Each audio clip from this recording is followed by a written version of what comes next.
Hello, welcome to our next new moon video.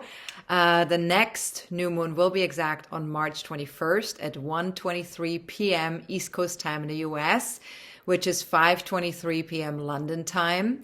And the moon aligns with the sun in 0 degrees and 50 minutes of Aries. And this is a very potent, energetically potent time. So this marks the beginning of a new moon cycle. And before we get started, just a quick reminder, if you would like to have a better relationship with yourself and with other people out there in the world or with a significant other, on April 5th at 7:30 p.m. Eastern Time, we will have another 2-hour online mini retreat, which is called Leap Forward into Love, a Taste of Venus.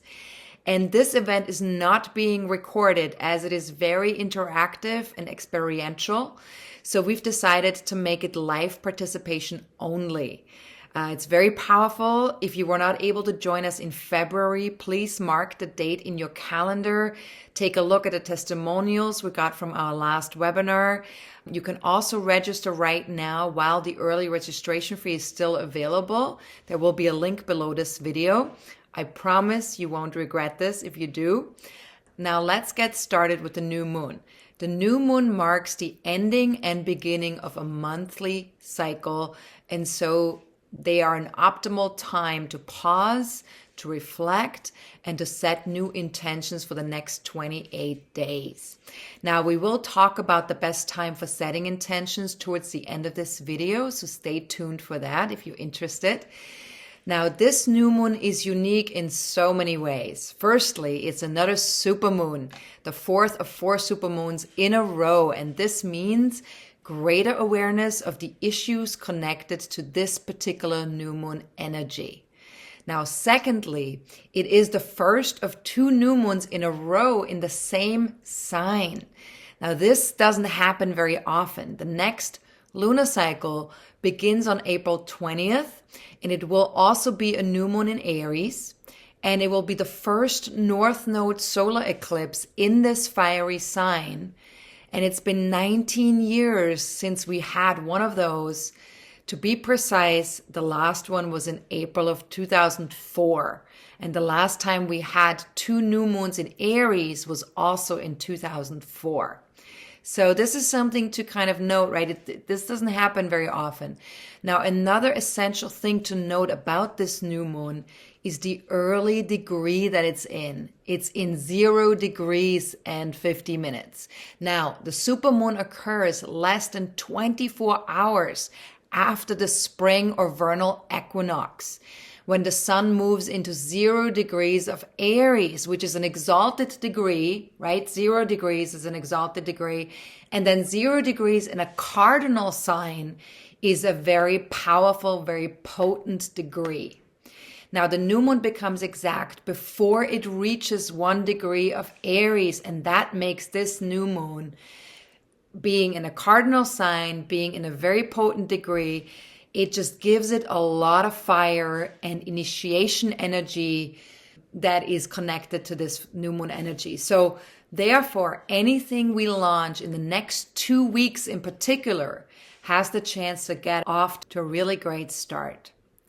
Now, that said, I recommend if you wanted to get something off, launch something or get something off to a really great start, do it before we enter eclipse season on April 6th.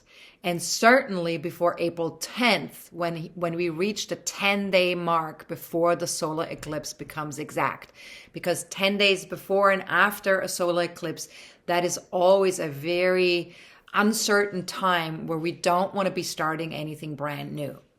Now, this new moon chart has a Neptune, Sun, Moon, Mercury alignment in Pisces, Aries, followed by a Chiron, Jupiter alignment in Aries. In other words, we have a lot of planets in Aries. There's 1 planet in Pisces in the very late degree. And so this is sort of like a lineup, right? That we have like all these planets right next to each other.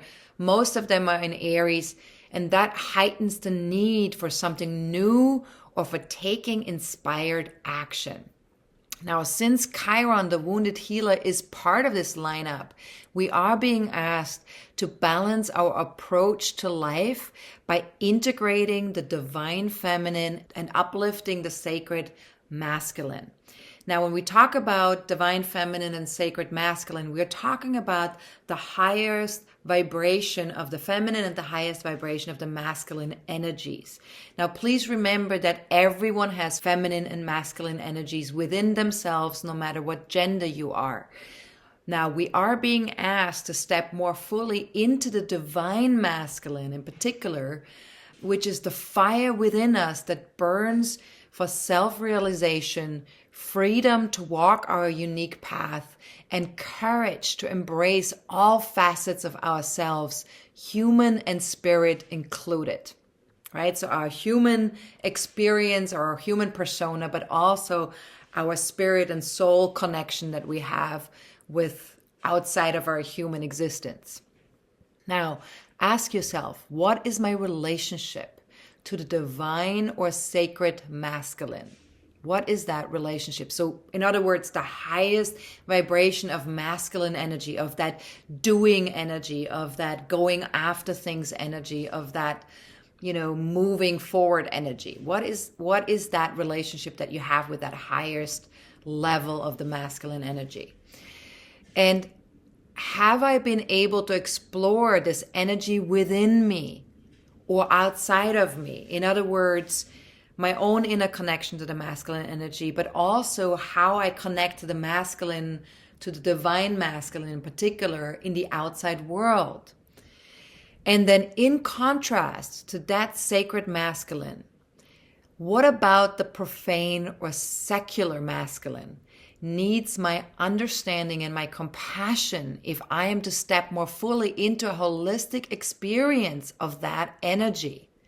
Now, when I talk about holistic, what I really mean by that is approaching the human experience as a whole, seeing the entire system rather than looking at slices or trying to tweak isolated parts of our human experience. So what we're really saying is, like, when we are looking at the higher and the denser vibration of the masculine, how can we bring more understanding and compassion to all of that in order to have a more holistic experience of that energy? Now, Chiron knows that there's no separation between physical and spiritual, or between humanity or the rest of creation. It also teaches us that when we help heal someone else, we also help heal ourselves. So in other words, Chiron is always a bridge between connecting things. It's always it's an energy that understands the interconnectivity between all things. Now, for more in-depth understanding of Chiron and Aries, please watch my webinar, Healing the Wounded Masculine. Very powerful 90-minute webinar that talks in more detail, in very great detail, about what this healing process of that wounded masculine is all about. And we also talk about each of the houses, the signs, the rulerships of Chiron and Aries in terms of the Mars energy. So very beautifully documented and really for anybody, a beginner stage or advanced stage. And that is also now available on my website at a discounted price. So feel free to click on the link below this video, just learn more about what that's all about. All right. Now back to the super new moon chart. Aries and its ruling planet Mars correspond with the quest to develop courage. Not fearlessness, mind you, but the conscious choice to act in spite of fear. Something that we might want to call the warrior energy, right? Like as a warrior, you go into something new, into something that's unexpected, and you do it even if you are scared, even if you don't know what's going to happen, you just keep moving forward, right? So that kind of warrior energy. And this super new moon invites us to step into our courage around our sensitivities and sensing of things in terms of the energetic realm. It invites us to step into our courage around communication and connecting with other people. and our healing process and the understanding of what that even entails and what that is. Now, of course, one of the many ways we can demonstrate courage is to allow ourselves to be in the condition of not knowing, or beginner's mind, right? And so for some of you who may not know exactly what that term means, beginner's mind, it's a mindset, right? It's the mindset of, like, even if you have done something a million times already, even if you know something inside and out, to come from that mindset of, I am a beginner, I've never done this before. What would that feel like if I connected to this as if I've never done it before? So it's like an as if. It's as if I'm a beginner, as if I've never done this before, as if this is new. So if we come from that mindset, what would that feel like? And when we're able to do that, we are going to be much more present, and we're able to tap into that creative potential that we have. And so all of these things are much more heightened. So if you can, experiment with that, and also ask yourself, where could I bring a beginner's mindset to bear in my life? And where do I need to let go of needing to know everything before I begin? Now, Mars, which is the ruler of Aries, as we know already, it is currently in a late degree of Gemini, still squaring Neptune in Pisces, which it's been doing for a while. And it also creates an out-of-sign square with the new moon, which is in such an early degree of Aries. So we have the late degree of Gemini, very early degree of Aries. So that's sometimes a square, a 90-degree angle can still happen, even though by sign they are not squaring each other, but by degree they are. Now, let's talk a little bit about the square between Mars and Neptune. Now, Mars in Gemini invites us to use our words and thoughts coherently, whereas Neptune in Pisces provides us a far greater access to divine intelligence. So it's sort of like, it's the energetic intelligence. It's the intelligence that knows everything and interconnects everything. It's our connection to our intuitive intelligence as well. So ask yourself, how might a fluid intelligence think? So if we're sort of like allowing ourselves to be in this fluid state, and to allow ourselves to connect our mind to that fluid state, what might that look like? And then how could I remain as curious and as compassionate as possible?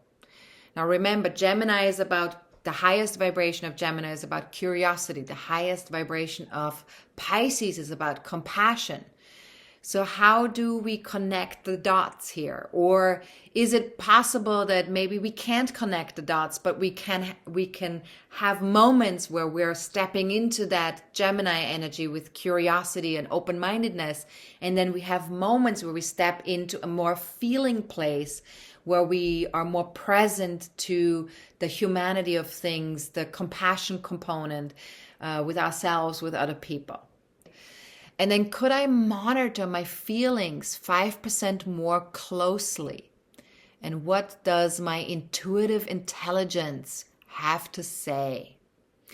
And remember, with all these questions, we want to journal on them. We want to meditate on those questions. We want to use them as an inquiry to see how we can tap into the energies that are currently taking place and that are part of this new moon cycle. And so we want to use the questions to access the energies from a more intuitive place. So remember to not answer the questions from an intellectual or mind place, but to answer these questions from a more open-hearted place where you allow the answers to intuitively come to you. Now, with this aspect, with this square, we could feel overwhelmed or mentally scattered, or things might not line up all the time.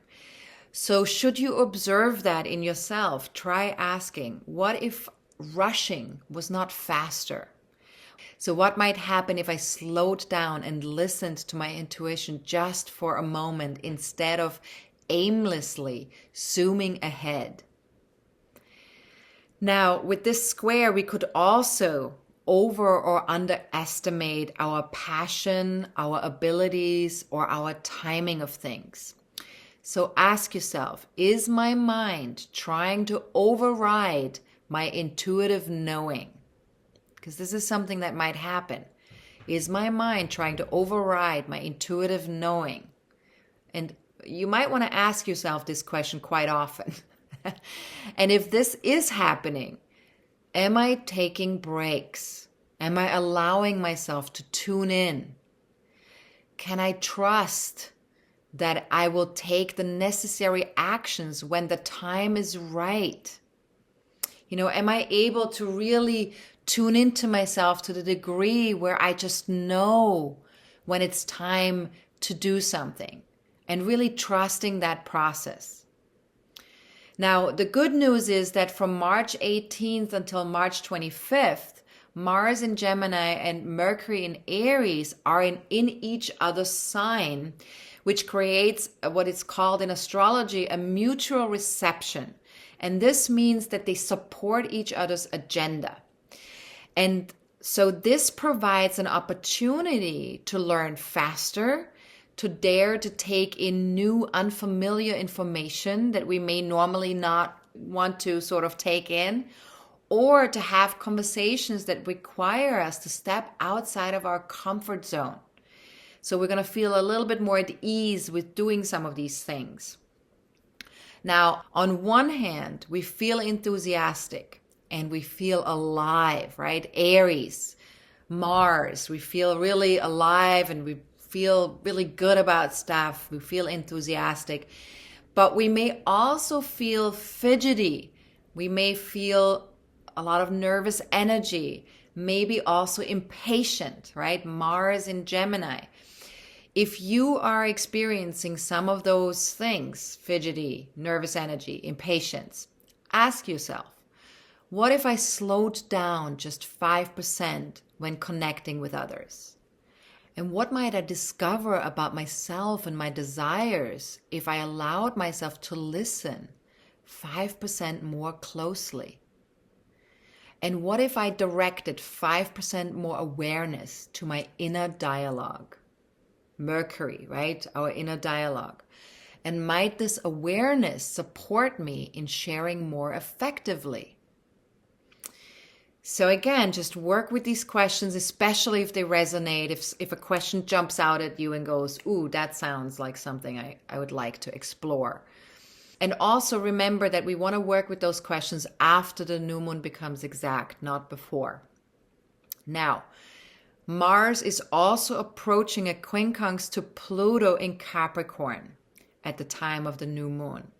Now, Pluto is in the last minutes of this cardinal sign that it's been journeying through since 2008. Now, lots of changes are coming within the next 4 days after this new moon becomes exact. And one of them is that Pluto will leave Capricorn for the first time in 15 years and move into Aquarius on March 23rd.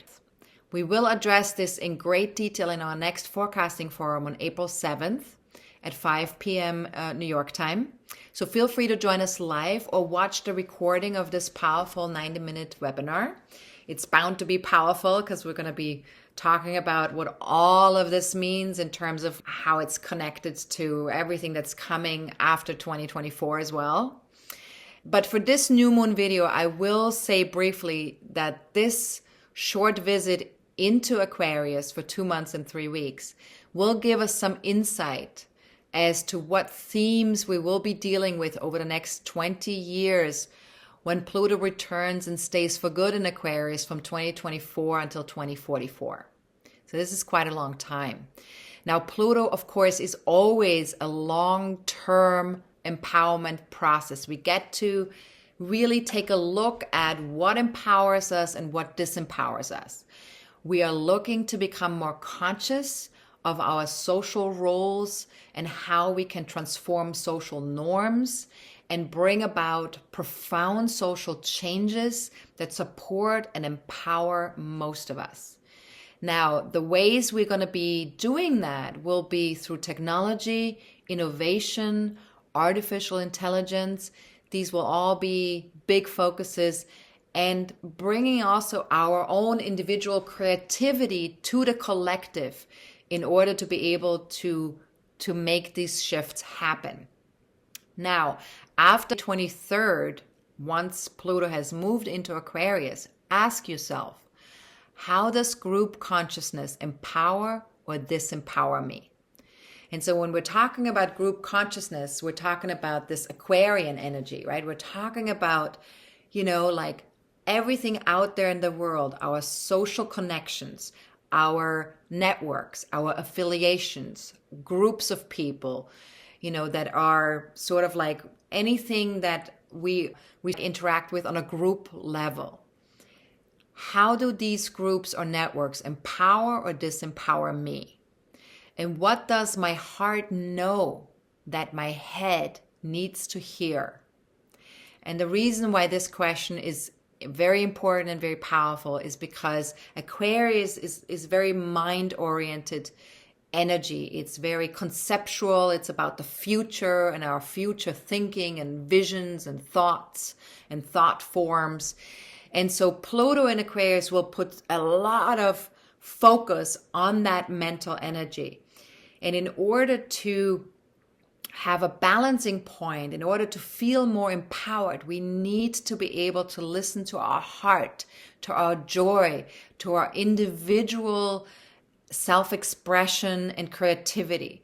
So what does my heart know that my head needs to hear? And what must I investigate more closely to move into an empowered future? So what do we need to investigate on a social level in terms of our groups, our networks, our affiliations? Where do we need to dig deeper and understand the unconscious or shadow parts of our society in order to move into a more empowered future? Now, with Pluto's move into Aquarius on the 23rd, we will immediately feel some tension that might get uncomfortable for some of us. Firstly, Pluto will square the moon nodes in Taurus Scorpio. Now, the moon nodes have been in Taurus Scorpio for over a year now, and the North Node in Taurus has been inviting us to increase our desire for physical and material security and stability. Now, at the same time, the South Node in Scorpio has been revealing the emotional issues that need to be released or made conscious, such as the processes around loss or grieving, the processes around abuse of power, corruption, secrecy, fear of death, fear of lack, or the fear of further disempowerment or trauma in our future. So these are some things that we've been dealing with the South Node in Scorpio. Now, as Pluto squares this powerful polarity in Scorpio Taurus, and Pluto also being the ruler of Scorpio, we feel a strong urge to break free from the past and anything that is no longer empowering for us. So we really want to make a 90-degree switch and turn around the corner and leave something behind. Now ask yourself, am I ready for some profound changes in my own life, in society? Where am I looking to create more empowerment in my life or in my networks? What about in the lives of others? Where am I looking to create more empowerment there? And what needs to happen so I can shift my current situation? Whatever that situation might be, whatever feels, that needs more empowerment. Now, Mars will leave Gemini for the first time in 7 months and move into Cancer on March 25th. And this should feel like a relief, especially for those of us with attention deficit issues or anybody who easily becomes scattered-brained. Now, our nervous system will thank us as well, because Mars in Gemini, There's so much mental activity and constant movement and newness and curiosity about everything. And that brings about an imbalance in the body, right? Mars is connected also to our physical body, and especially to the nervous system, right? So with Mars in Gemini, we've been feeling this imbalance and this intensity around our nervous system. Now, as Pluto moves into 0 degrees of Aquarius, and then a couple of days later, Mars moves into 0 degrees, there is a quincunx, an aspect between Pluto and Mars that becomes exact on March 25th. And this quincunx already starts to build with Pluto in a late degree of Capricorn and Mars in a late degree of Gemini from March 22nd on until March 28th. Now, quincunxes can affect our health or our well-being. So take extra care of yourself during those 6 days. Really see what can you do to have extra self-care. Now, this aspect has an air of intensity to it. Of course, Pluto is involved, right? Mars is involved. And we get to sense that something very powerful is taking place in our own bodies on a physical level, materially speaking, in our surroundings, our family, our home, something in terms of social unrest possibly. Now, if you're experiencing any such things, or if you're experiencing a power struggle, or if you're feeling out of control in some way, or just simply uncomfortable with the intensity that you feel all around you or inside of you, please ask yourself, could I allow myself to go deeper rather than faster? Like really allow ourselves to step into a deeper process, deeper inner process with ourselves. And what might it look like if I thought of my future in terms of inclusivity and diversity rather than taking steps that keep me safe or stuck in the past? And how can I refrain from panicking on a physical, emotional, mental, or spiritual level? And could I slow down enough to stay away from impulsive actions that come from a fearful or self-protective place? And then last but not least, please ask yourself, what might trusting the path to my future look like? We have to really, Pluto is involved. We have to trust this process. Pluto always comes from a soul level. It comes from a very high place. It always wants what's best for us in the long term. But in the short term, it might look like things are a little out of control. Things are a little bit too intense. Things are a little bit too insane. But in the long term, Pluto always wants our empowerment. So what might trusting the path to my future look like?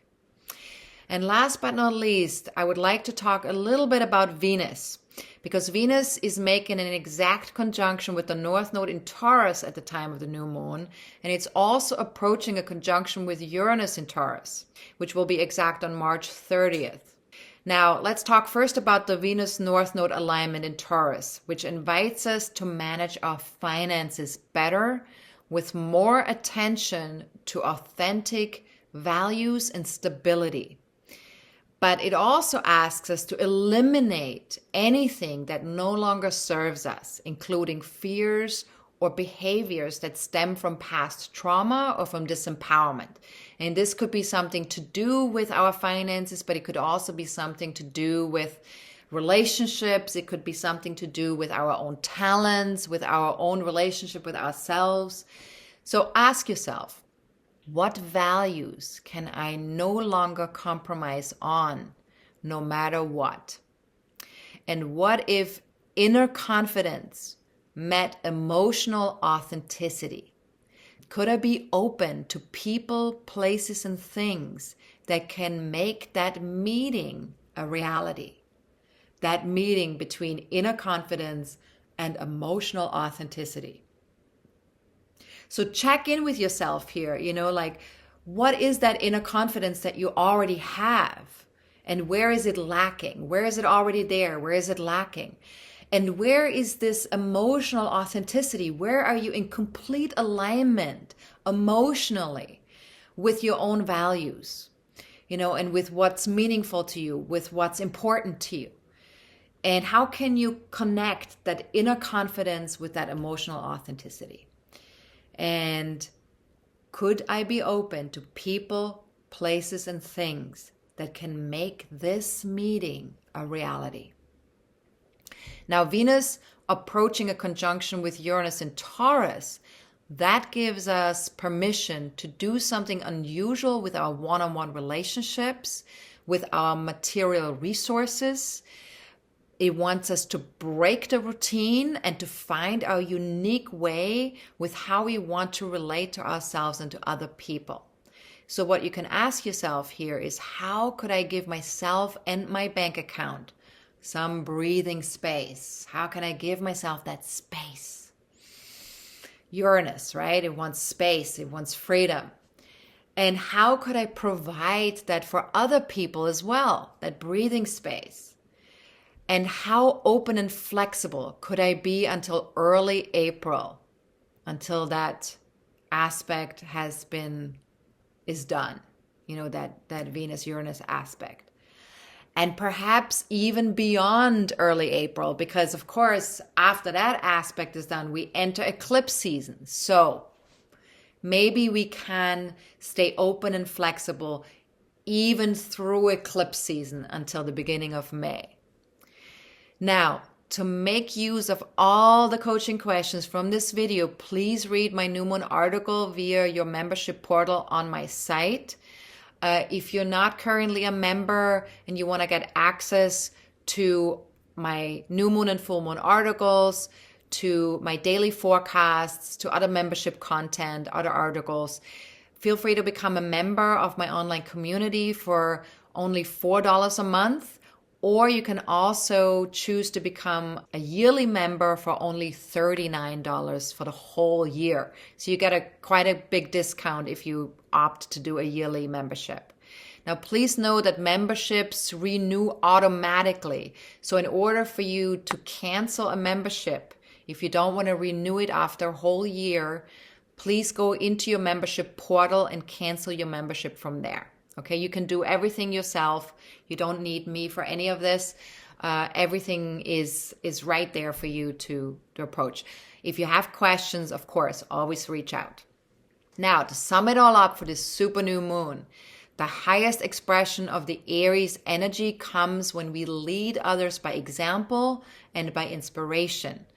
So when we do that, when we lead by example and inspiration, people will follow because they see our courage, they see our humanness, our enthusiasm for life, and they want to be a part of that, or they want to do the same. They want to also feel that enthusiasm and lead by that example as well.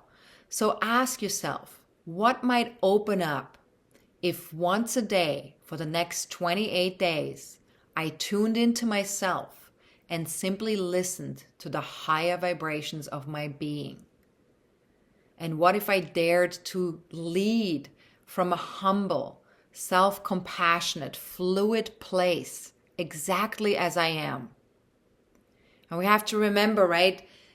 If we can truly be who we are, we give other people permission to be who they are as well. And how can we do that from this self-compassionate, fluid place, right? Remember, Neptune is involved as well with this super new moon. So we want to be in our intuition. We want to be in this fluid place. And then as best as you can, be patient and brave. Listen to your inner voice and bring your unique, passionate human self to the world. Remember that each one of us is making this journey in our own way and in our own time.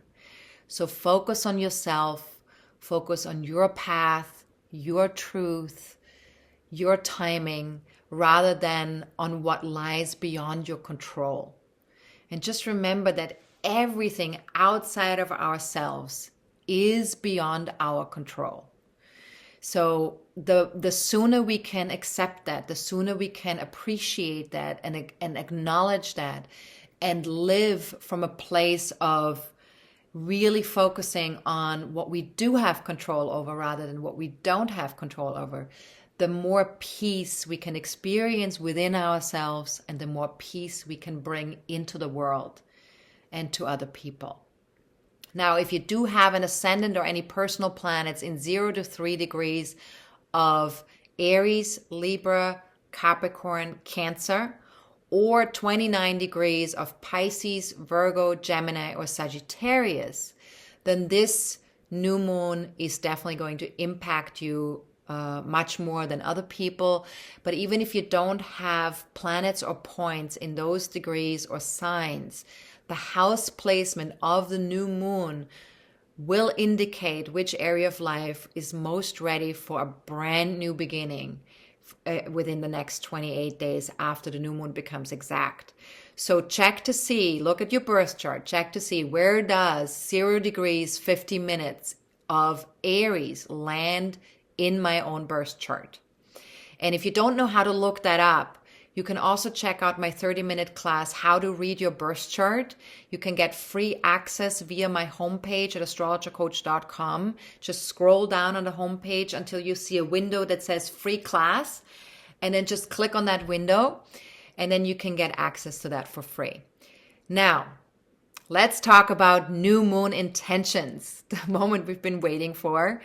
The new moon is also the best time to set intentions for this month's moon cycle. And this process is really potent with the new moon in Aries, especially at 0 degrees. And as always, this is best done soon after the new moon becomes exact, not before, and also not during a moon void, of course. So this month, the best and most potent time to set intentions will be between 1:23 p.m. on March 21st and 1:13 p.m. on March 23rd. So we have a nice long stretch. We have exactly 2 days to set our intentions. As always, these times are in New York time. So if you live in a different time zone other than US East Coast time, and converting time zones isn't your thing necessarily, feel free to join me on my Facebook fan page or on my Twitter account. And I will be posting reminders when it's time to set your intentions for this new moon. And when you see those reminders pop up, just sit down, write your intentions. And if you need more information about setting intentions, click on the link below this video that will get you straight to an article that I wrote on my website about setting new moon intentions. Now, if you want to sign up for my free monthly newsletter, that's available also on my homepage at astrologercoach.com. Just put your email address there. If you have any general questions about this new moon or general questions about astrology, please always reach out to me at info@astrologercoach.com. If you have any personal question that require of me to pull up your birth chart, please book a reading with either myself or Leah. She is another soul-based astrologer that I have trained with my soul-based curriculum. If I'm not available, she will be available, and you can do a reading with either one of us. You can schedule that via the website at astrologercoach.com on the reading page or the services page. And if you have any questions that are connected to what's coming up within the next 30 to 40 days with the eclipse season and with Pluto moving into Aquarius, join the next monthly forecasting forum on April 7th at 5 p.m. Eastern Time. There will be an early bird special that is still available until April 5th at midnight Eastern Time. And that's it. My members will hear from me in 2 weeks around the time of the full moon, so we can look at how far we've come since setting our new moon intentions. And everyone else in 4 weeks for the next new moon, which will also be a powerful North Node solar eclipse and also in Aries. So stay tuned for that.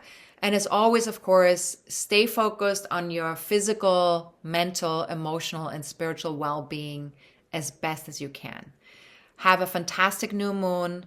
And I am astrologer coach Sonja Francis. Goodbye.